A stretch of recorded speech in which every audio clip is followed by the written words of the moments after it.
Fala, fofa! Meu nome é Augusto Bax, eu sou investidor de criptomoedas há pelo menos 6 anos. E eu sei que você está procurando para ter resultados rápidos no mercado de criptomoedas e eu tô aqui para te ajudar. Curso Mestres do Bitcoin é o curso mais completo do Brasil. Clique no link abaixo para saber mais. Para não ser tentado a vender meus satoshis, eu apenas encartero, não fico olhando o saldo em USD. Cara, Anderson, tu falou uma coisa extremamente relevante. Você só sofre de ter bitcoins, né, se você fica comparando a tua quantidade de bitcoins com a quantidade de dólares. Então, é tudo um jogo de mente, é um jogo de psicológico. Por exemplo, se BTC perder hoje valor de 10% em dólares, eu vou dar uma suposição, vou perder 50 mil dólares, ou eu vou ver o drawdown. Drawdown é a desvalorização temporária do ativo quando você compara um com o outro. Só que você tem que lembrar o seguinte, um Bitcoin é sempre um Bitcoin, tá? Um Bitcoin é sempre um Bitcoin. Dólar é sempre dólar. Nos últimos 10 anos, o que aconteceu com o Bitcoin contra o dólar?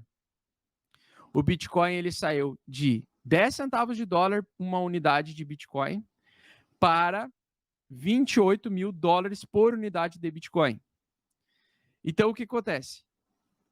Nos últimos 10 anos, a gente viu uma valorização de 9 milhões de por cento do Bitcoin contra o dólar. Isso significa que o Bitcoin vale mais do que o dólar, perfeito? Mas por que você sofre se o BTC contra o dólar no curto prazo perde o valor de 10%? Porque você está mais apegado ao dinheiro estatal do que o Bitcoin.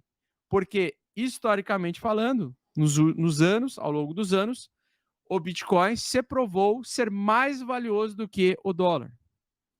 Só que no curto prazo você ainda está apegado ao dólar. Então você quer ter mais dólar do que Bitcoin.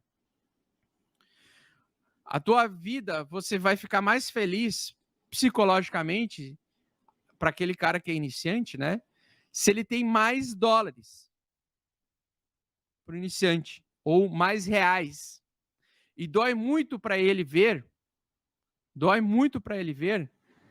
o derretimento dele em reais e em dólar contra o BTC. Mas por que isso, o contrário, não se aplica? Né? Porque quando o Bitcoin sobe, você tem lá 100 mil dólares na tua conta. Aí você viu o Bitcoin subindo, agora teu poder de compra não é mais de um Bitcoin inteiro, é meio Bitcoin, é 0,25 Bitcoin. Por que você não sofre por perder Bitcoins? Ou por deixar de ter mais Bitcoins? Então, isso é uma coisa que aconteceu, inclusive, com um amigo meu, o Felipe Persigo. Ele uma vez falou, cara, quando eu movimentava os meus bitcoins para trocar por dólar, ou seja, realizar o lucro, né, trocar por dólar, acontecia que às vezes eu vendia e o preço disparava. E aí me doía ficar sem bitcoins. Por que para ele doía? Porque ele hoje dá mais valor para o Bitcoin do que para o dólar. Então, é só um jogo de mente, é um jogo psicológico. É uma percepção que você tem, né? Aí eu te pergunto para você, seu merdinha, você se preocupa mais em ter dólares ou mais bitcoins? Você sofre mais de ter um bitcoin inteiro e menos dólares, ou você sofre mais de ter mais dólares e ter a capacidade de comprar menos bitcoins? O que te causa mais impacto emocional, tá? Por que causa impacto emocional em relação ao real? Ou as pessoas valorizam mais o real em relação ao Bitcoin? Ou o dólar em relação ao Bitcoin? Porque quando você vai numa loja, quando você vai comprar um serviço, você não consegue o fazer através de pagar em Bitcoins. Porque não são todos os lugares que aceitam Bitcoins. São pouquíssimos lugares que aceitam Bitcoins. Então, o seu poder de compra, a facilidade das coisas, ou seja, você ter bitcoins hoje não te facilita muito você comprar, por exemplo, um cafezinho ali. Você vai em qualquer padaria que tem aqui em volta. Não, você tem que pegar um Uber e até a puta que pariu num café, e naquele café na cidade que fica perto do Empire State Building que aceita Bitcoin. Então ele te causa mais o quê? Trabalho psicológico. a conversão, né? Você vai ter que converter para pagar. Ou você vai ter que usar pelo menos uma corretora, uma intermediadora para converter o Bitcoin em real para usufruir desses reais. Então, essa comodidade emocional, essa psicologia de você estar cômodo, de poder ter liquidez imediata para entrar em qualquer estabelecimento e comprar, faz com que você atualmente priorize mais você ter mais reais do que dólar. Porém, quando o preço está subindo, vamos lá, o Bitcoin ele tem 1 ano de queda, 3 anos de alta. No ano de queda, você vai estar ali suando, sofrendo de estar BTC. Nos últimos 3 anos, nos outros 3 anos, você vai estar invejando quem tem mais Bitcoins do que você. E aí você fala, nossa, como eu fui burro, como eu fui idiota de não ter comprado Bitcoin naquele momento, como eu fui imbecil, como não sei o que. Você fica se torturando psicologicamente falando, tá? Então, a gente, é só uma questão da forma como nós interpretamos o mercado, o preço das coisas e o valor das coisas. É só isso, tá? Então, hoje eu te pergunto, você prefere ter dólares ou Bitcoin? Eu prefiro ter os dois, tá? Eu prefiro ter dólar, ter real e ter Bitcoin. Por quê? Porque eu tendo acesso a dólar, eu posso vir aqui dos Estados Unidos e usufruir dos dólares a qualquer momento, em qualquer lugar. Eu prefiro também ter um pouco de reais para eu poder ter poder de compra caso o Bitcoin temporariamente se desvalorize em relação ao real. E eu prefiro ter Bitcoin porque eu sei que no longo prazo, no médio prazo, o Bitcoin ele dá um pau no dólar e no real.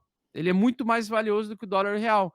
Mas aí eu podendo estar exposto nessas 3 coisas, eu tenho artifícios psicológicos, onde eu tenho a liberdade de poder usar o dinheiro da forma como eu quiser naquele presente momento, e esse é um capital reservado apenas para isso, custo de oportunidade, e também para manutenção da vida, para poder pagar o aluguel, pagar o condomínio, mas eu também tenho aquele Bitcoin, que é aquela moeda digital que dá um pau no dólar e no real, e que eu ainda não facilmente consigo converter para pagar as minhas contas a qualquer momento, tá? Então, isso parte de cada um. Cada um tem que definir o que é melhor para si. Vai ter gente que é só Bitcoin, o cara tem só Bitcoin, e aí ele tem que passar sempre por uma tramitação de conversão, uma vez por mês. O cara coloca e estabelece lá, todas as minhas contas vão ser pagas dia 10. Aí, então, dia 9, o cara vai lá na corretora, transforma aquilo que ele precisa para pagar temporariamente as contas em DBTC para real e faz isso. Eu já não acho isso muito cômodo, já não acho isso muito simples, tá? Então, esse é um tipo de pensamento que eu levei muitos anos para desenvolver e para entender isso. Por isso que hoje eu vejo o Bitcoin desvalorizando perante ao dólar e real, eu não sofro. Por quê? Porque eu sei que isso é uma coisa temporária de 1 ano, no máximo, 1 ano. E depois essa merda vai se valorizar perante o dólar e o real e eu vou ficar muito mais rico do que 3 anos antes, 3 anos anteriores. Então, eu sempre falo, quem entendeu os conceitos de Bitcoin e Ethereum, e possivelmente algumas altcoins específicas, e conseguir surfar essas assimetrias, vai ficar muito rico em 2, 3 anos. O cara consegue resolver a vida em 2, 3 anos.